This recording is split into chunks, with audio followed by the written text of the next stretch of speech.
नमस्कार दोस्तों, हमारे YouTube चैनल में फिर से एक बार आपका हार्दिक स्वागत है। दोस्तों, बजट आ गया। आशा रखता हूं कि आप सबने बजट सुन भी लिया होगा, लेकिन आप लोगों ने जो सुना है वो सिर्फ हाईलाइट होता है। अंदर जाके देखते हैं तो पता चलता है कि एक्चुअल में आम आदमी को कुछ मिला या सरकार एक बार फिर से आम आदमी को लूट लिया। आइए दोस्तों, आज का टॉपिक हमारा यही है कि इस बजट में आम आदमी को कुछ मिला या फिर सरकार ने एक बार उसे फिर से लूट लिया। दोस्तों, आपने अभी तक हमारी चैनल सब्सक्राइब नहीं की है तो प्लीज सब्सक्राइब कर देना, और हमारा वीडियो अच्छा लगे तो लाइक कर देना, शेयर कर देना और सब्सक्राइब करना भूलना नहीं। बजट के अगर हाईलाइट देखें तो ऐसा कहा जाता है कि बजट में आम आदमी को 17,500 रुपए का फायदा मिला है। लेकिन दोस्तों, यह गणित बिल्कुल गलत है। आप अंदर जाके देखेंगे तो टोटल गवर्नमेंट आम आदमी के पास से जो रिकवर करता है पैसा, उसके सामने गवर्नमेंट ने आम आदमी को कुछ भी नहीं दिया है। ऊपर से सामने से बहुत सारी चीजें ले ली है जो आम आदमी सोच भी नहीं सकता है। आइए दोस्तों, देखते हैं उसमें क्या क्या है। दोस्तों, सरकार की तरफ से पहले ऐसा होता था कि इनकम टैक्स या जीएसटी कोई भी टैक्स भरता था, उसमें इंडस्ट्रीज और इन लोगों का हिस्सा बहुत ज्यादा होता है। लेकिन पिछले कई सालों से जीएसटी आने के बाद धीरे धीरे आम आदमी पर्सन लोगों का हिस्सा इसमें बढ़ता ही जा रहा है।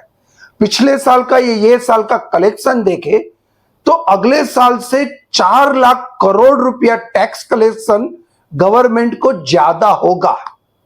ऑल ओवर रिलीफ देखे तो गवर्नमेंट ऐसा बोल रही है बजट में कि हमें 17,000 करोड़ रुपए का नुकसान होगा।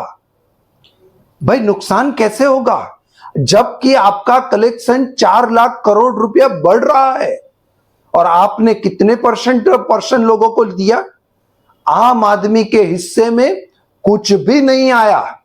दोस्तों, लॉन्ग टर्म कैपिटल गेन में इंडेक्सेशन का जो लाभ मिलता था वो गवर्नमेंट ने कैंसल कर दिया।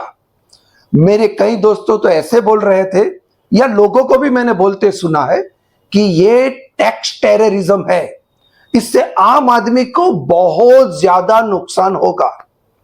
दोस्तों, इसके अलावा शेयर बाजार में लॉन्ग टर्म कैपिटल गेन या फिर एसटीटी जो लगता था, सिक्योरिटी ट्रांजैक्शन टैक्स, उसमें भी 60% का बढ़ावा कर दिया है। पहले 0.06% लगता था, अब 0.1% लगेगा। दोस्तों, लोग ऐसा सोचते हैं कि गोल्ड में जो टैक्स कम कर दिए, इसकी वजह से गोल्ड के रेट कम हुए और लोगों को फायदा हुआ। लेकिन यह भी तो सोचो, गोल्ड बॉन्ड में जिन्होंने निवेश किया था वो निवेशकों का क्या हाल हुआ होगा। अभी 8 साल खत्म होने के बाद उनको मैच्योरिटी आने वाली थी। गवर्नमेंट ने यहां पर भी लोगों को ऐसा लग रहा है कि चीटिंग कर दिया। दोस्तों, गोल्ड में टैक्सेस कम करने से लोगों को फायदा तो हुआ, लेकिन क्या रोज कोई गोल्ड खरीदता है? या गोल्ड हर रोज जीवन जरूरियात की चीज है? इसके सामने महंगाई के दर तो देखो।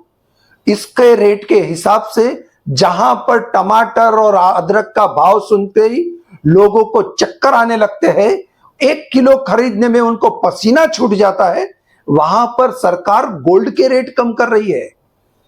दोस्तों, इस साल के बजट में लोगों ने बहुत अपेक्षाएं रखी थी कि महंगाई कम होगी या कोई और ऐसा फायदा देगी गवर्नमेंट जिसकी वजह से मध्यम वर्ग के लोग अपनी जिंदगी जीने के लिए और उसके बाद में कुछ पैसा भी बचाए। दोस्तों, गवर्नमेंट ने अपने सर्वे में ही बताया है कि लोगों का इन्वेस्टमेंट रेट कम होता जा रहा है, या फिर ऐसा समझो कि लोग अभी इन्वेस्टमेंट ही नहीं कर पा रहे हैं। अभी आप सोचो, जब आम आदमी के पास पैसे ही नहीं बचेंगे तो वो इन्वेस्टमेंट कहां से करेगा? दोस्तों, लोगों ने बहुत ही इस बजट पर आशा रखी थी शायद, लेकिन ऐसा लगता है कि आम आदमी के लिए यह बजट था ही नहीं। पता नहीं ये बजट से किसको फायदा होगा। अगर आपको पता है तो प्लीज कमेंट्स में बताइए कि इस बजट से आपको क्या फायदा हुआ या फिर क्या नुकसान हुआ। थैंक यू दोस्तों।